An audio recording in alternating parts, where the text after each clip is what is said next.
आजच्या कथेचे नाव आहे निसर्ग नायक शिवराय.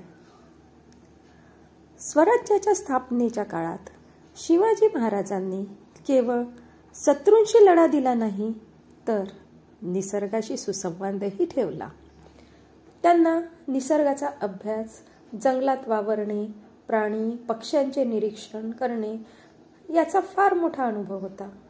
ते निसर्गातून नेहमी काहीतरी शिकत असत. एकदा असं झालं की महाराज व त्यांचे काही मावळ्यांनी एका गडाजवळ शिबिर टाकले होते. पावसाळ्याचे दिवस होते. जंगलात हिरवळ, झरे, फुलं आणि पक्ष्यांच्या किलबिलाट सर्वत्र भरलेला होता. मावळे रात्रीच्या गस्तीसाठी तयार होत होते आणि महाराज तंबूमधून बाहेर येऊन शुद्ध हवेत चालत होते. चालत चालत महाराज एका झऱ्याजवळ पोहोचले. त्यांनी पाहिलं, झऱ्याच्या काठावर काही मावळे आपली भांडी घासत होते. काही जण झाडांच्या फांद्या तोडून शेकोटी पेटवत होते. हे दृश्य पाहून महाराज थांबले. तेव्हा तिथे उपस्थित नेताजी पालकर जवळ आले. महाराज म्हणाले, नेताजी, ही शेकोटी पेटवण्यासाठी तुम्ही झाडांची ताजी फांदी तोडताय का?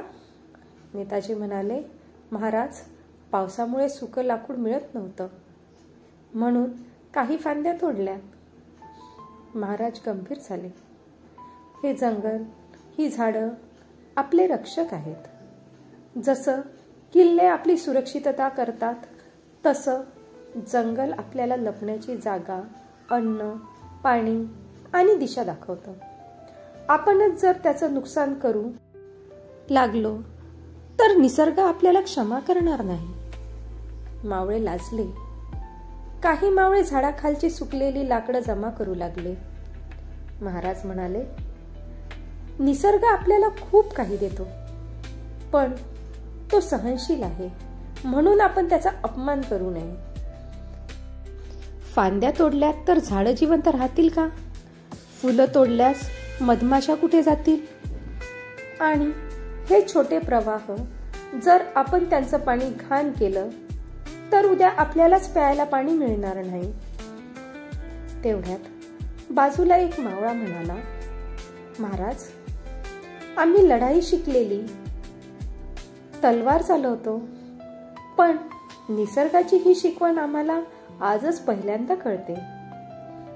महाराज त्याच्याकडे हसून म्हणाले, लढाई बाहेरची एक गोष्ट आहे, पण खरी लढाई ही आपल्यातल्या लालसे विरुद्ध असते. जास्त घ्यायचं, नासधूस करायची. निसर्गाशी जपून वागणं ही माणुसकीची खरी कसोटी आहे. मावळ्यांच्या डोळ्यात आदर दाटला. म्हणजेच, महाराज, आपण जिंकायचं असेल तर तलवारीनेच नाही तर सहनशीलतेने आणि शहाणपणाने देखील जिंकावं लागतं. महाराजांनी मान हलवली. हो, जंगलात शिकारी येतो, पण ज्या झाडाखाली तो सावली घेतो त्याचं महत्त्व त्याला कधी कळत नाही. मी तुम्हाला आज सांगतो, झाडं, पाणी, प्राणी हे केवळ निसर्गाचे भाग नाहीत, तर हेच स्वराज्याचे आधार आहे. त्या रात्री महाराजांनी प्रत्येक तंबूमध्ये एक सूचना पाठवली. निसर्गावर अन्याय नको, झाडं तोडू नका, प्रवाहात मैल घालू नका. जंगल आपलं आहे आणि आपल्याला त्याची रक्षा करायची आहे. पुढील दिवसात महाराजांनी गडांच्या परिसरात वनसंवर्धनासाठी विशेष पथक तयार केली. पाण्याच्या स्रोताची निगा राखण्याचे आदेश दिले. पाणवठे स्वच्छ ठेवण्यासाठी गावामध्ये जनजागृती केली. त्यांनी जंगलात शिस्तबद्ध आणि निसर्गस्नेही वावरण्याची परंपरा निर्माण केली. शिकवण: निसर्ग हा आपला खरा मित्र, शिक्षक आणि रक्षक आहे. नेतृत्व म्हणजे निसर्ग आणि जनतेच्या हिताचं रक्षण करणं. लढाई जितकी तलवारीने जिंकावी लागते तितकीच मनाने आणि शहाणपणानेही